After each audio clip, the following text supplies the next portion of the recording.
This is my third video with Twilight in the title, and it still isn't about the show's main protagonist. I suck! But since it's been over a month since I've done a speculation video, I thought this would be as good a time as any to talk about human Twilight. Well, I guess the best place to begin is with their similarities. They're both purple, they both have a spike, and they're both eggheads.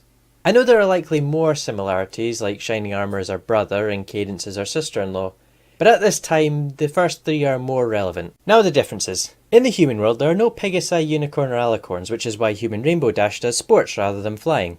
So it's likely that human Twilight doesn't study magic, unless she's the MLP equivalent of Daniel Jackson.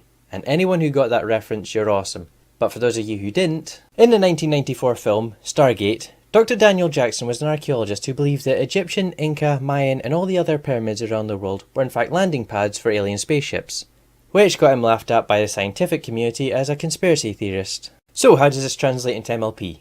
Well, in the human world there is no magic.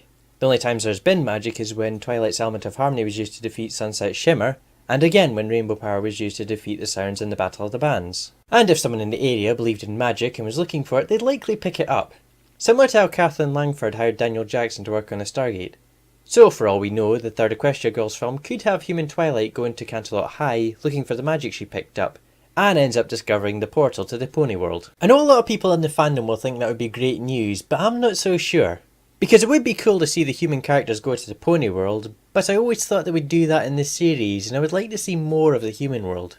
And since Equestria Academy was a red herring, the films seem to be the only way to see it. Of course, one thing I am wondering is, if human Twilight goes through a portal, would she emerge a unicorn or an alicorn? Then again, throughout the series, Twilight's been an earth pony, a pegasus and a breezy, so who knows, maybe she'd turn into a zebra. Not that I